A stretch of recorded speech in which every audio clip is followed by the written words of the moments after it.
Hello everyone. In this lecture, we will see what are the different ways of runway patterns, right? So the pattern of runway is mainly governed by the volume of air traffic. And in addition to that, it depends on the direction, intensity, and duration of the prevailing wind. First, it depends on the air traffic, like how much is the capacity, how much of the, people are coming and all. Then also it depends on the direction, the intensity of the wind, and also the how long the wind is going to blow. On all those factors my runway pattern is going to be depending on. So coming to the types of runway, we have a single runway, then we have parallel runway, we have intersecting runways, and we have divergent or open v runways. So we'll start with the single runway. We'll try to see how it looks and all. Yeah, so you can see it here, right? So Mumbai, the world's busiest single runway airport. So Mumbai is an example for a single runway airport. You can see it here. You have one runway, and here only the landing is also going to happen and takeoff is also going to happen in the single runway. Now coming to the explanation part, this is the simplest of the runway pattern, and it is usually adopted when the prevailing wind blows in one direction for most time of the year and the air traffic is not much. So what is going to tell? When first thing is that when the traffic is not much and when the prevailing wind blows in only one direction for the most of the year, we go with a single runway. Under the condition of visual flight rules, right, there are two conditions that we need to understand. The first one is called as VFR, that is visual flight rules. A single runway can handle about 45 to 60 operations or movements per hour. That is, in per hour, a single runway under the VFR condition can handle around 45 to 60 operations of the aircraft. So what is this VFR conditions? So a VFR condition is a one where the pilot is able to see the runway in a clear way. There is no fog, or let us say there is no much rain and all. So this comes under the VFR condition. There's one more thing called as IFR. For instrumental flight rules, the capacity of a single runway is reduced to about 20 to 40% per operations per hour. And this condition occurs when the pilot is not able to see the runway clearly, and that usually happens during the fog condition, when there is a lot of fog and all, right? And also during the rainy season, it becomes difficult for us to take a action or to take a decision to land. So in that case, what will happen? The frequency of that handling is going to come down. Hence, it is coming to 20 to 40% in the instrumental flight rules. The last one is that in this type of runway, only one operation can be done. Either a landing or takeoff can be done at the same time. Let us say if this is my single runway airport, if this is my single runway, first let us say I'm going to do a takeoff from here, right? So once the takeoff is done, next operation, what will happen? The landing is going to come. Yeah, the aircraft is going to land. So only one operation can be done. You cannot do both the operation in this single runway. So this is what the last point is all about, right? So this is a way how the single runway is done. Next, going to the parallel runways. So the capacity of this pattern of runway will primarily depend on the number of runway and on the spacing between the runways.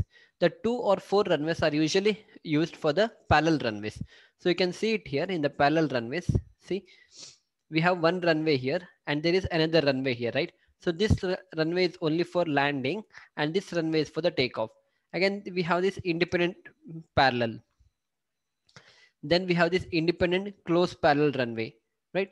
And then we have independent close parallel with crosswind independent cross parallel runways. So coming to this one, when we try to understand about the parallel runways, there are certain classification. I mean, based on the spacing, they have done the classification. First is a close spacing. The spacing varies from 210 to 750 meter. That is this spacing what you can see in between these two. This spacing what we have in between these two runway. So for under the close spacing, the spacing varies from 210 to 750 meter. In IFR condition, an operation on one runway is dependent on the operation of other runway. So under the IFR condition, what will happen? If you're giving two runways, that is one for landing and one for takeoff, in that case, what will happen? An operation of one runway is dependent on the operation of other runway. That is, if your landing is happening, then you have to make sure there is no takeoff here. So this is completely depending on this particular runway under the IFR condition. The second is the intermediate spacing. The spacing varies from 750 to 1300 meters. That is the spacing between these two runway varies from 750 to 1300 meter. In IFR condition, an arrival on one way runway is independent of a other runway. So that means in the intermediate spacing, if here the takeoff is happening, here the landing can happen. So the runway operation between this and this, it is independent. This is what you mean by independent of the departure of the other runway. The next one is a far spacing. The spacing is 1300 meter and more. And the next one is about the far spacing. In that case, what will happen? The distance between the runway, what we have, this distance, what we have, the spacing will be 1300 meter and more, right? So this is a recent clipping from the newspaper that the Bangalore Kempegowda International Airport gets a parallel runway and it's the first in the South India, right?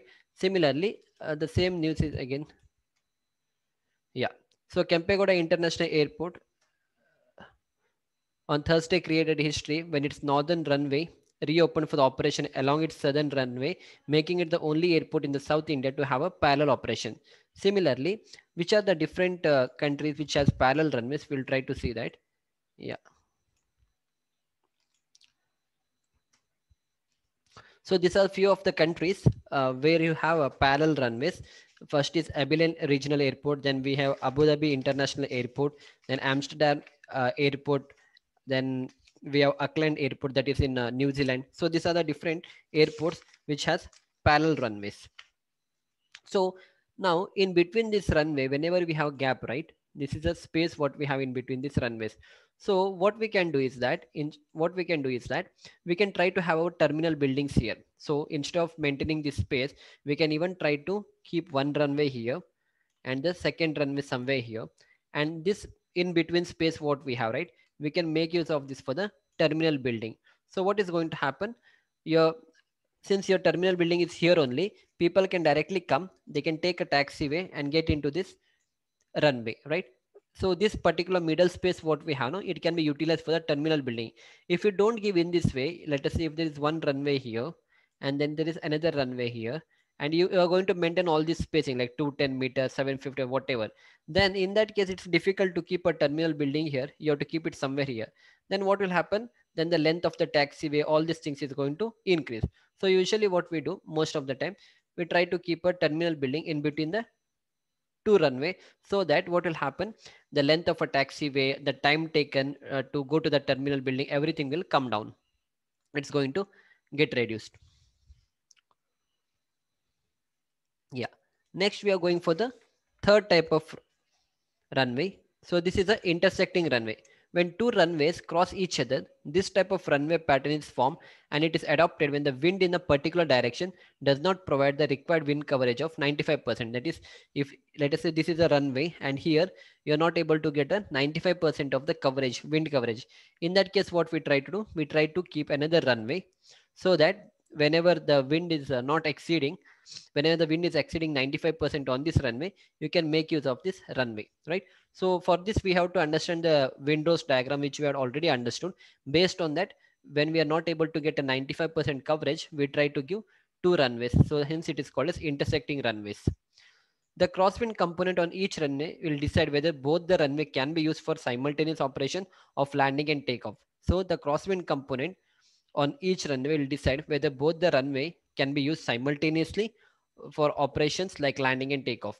If the crosswind components are favorable, both the runways can be simultaneously used for landing and takeoff, each runway being used for one moment only. Even though use separate, like let us say this is for landing and this is for takeoff, then once this landing is happening here, here no takeoff should happen, right? Or let us say here if there is a takeoff happening and in this portion you should not, no landing should happen here. So that is what you mean by here, each runway being used for a one moment only. The highest capacity is achieved when the intersection is close to the takeoff and at the landing threshold. So you can see it here. This is one diagram we have understood. This is called as intersecting runway, is called as cross runway also. See, this is a straight runway and then we have this crossing here. Similarly, you can see it here. This is one runway and then we have another crossing here. Similarly, yeah. So this is the intersecting runway. What does the last point says that the highest capacity is achieved when the intersection is close to the takeoff and landing threshold. That means when the maximum capacity will be achieved, whenever this intersection, what we have, right? This intersection, where is the intersection happening? Here. So if this intersection is very close to the landing and takeoff, then the capacity is going to be more. You see here the intersection is somewhere here. Let me redraw everything. Here the intersection will one. This is the second. Yeah. So compared to the first case, in the second case, if I try to draw, so here this is the intersection we have, and here the intersection is somewhere less. So wherever this point is very close, whenever this intersecting point is close to the landing and takeoff, this particular runway has a highest capacity. When compared to this, here the intersection is here, but the landing is here, the takeoff portion is here. So you have this much distance. So here the length is more. So that is the reason this, in comparison to the first A, the second one will not have max highest capacity. And and then we have a last, again same thing you can see here. Here also this is a landing and this is a takeoff, but the intersecting is here, right? So that means again it is far apart. Here if you see it in this way, so this is that intersection what we have, but again this distance from here to here to it is far apart. So again this cannot have a highest capacity. So in out of three, this has a highest capacity since this point is very close to the landing and takeoff. Then the last one what we have is a divergent or a open V runways. In this type of pattern, the runway diverge in direction without intersecting at each other. You don't see any intersection happening here, right? Yeah. So here that is what it says, the runways diverge in direction without intersecting each other. Like intersecting runways, the divergent runways revert to a single runway when the winds are strong from one direction. When the winds are light, it is possible to use both the runways simultaneously. So if the winds are strong, then what will happen? Only one runway will be used, the other will not be used. But if the winds are light, it is possible to use both the runways simultaneously. Let us say this you're making is for landing, whereas this you can do the takeoff operation. When the flight paths are divergent, the capacity is the highest. When the flight paths are divergent, the capacity is highest. When the flight paths are towards the V, there is a reduction in the capacity. Now, if you see it here what is happening? The flight path is towards the V, right? This and this is trying to form a V. So here there is a reduction in the capacity. Whereas here, if you look at the D option here,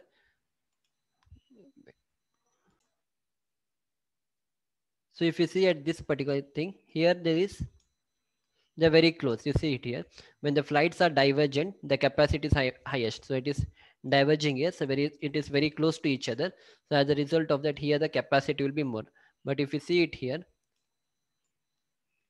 because the landing is here and the takeoff is here, right? This is landing, this is takeoff. So this is very far apart. So here what will happen? There is a reduction in the capacity. When the flight paths are towards the V, right? This is towards the V. So here the capacity is going to come down. Then we can remember this chart as well for the diverging pattern and for the converging pattern. So here under the VFR, that is visual flight condition and intermediate flight condition. So under this VFR condition, if it is a diverging pattern, it can take 60 to 180 operations per hour. And under the IFR condition, it can take 50 to 80 operations per hour.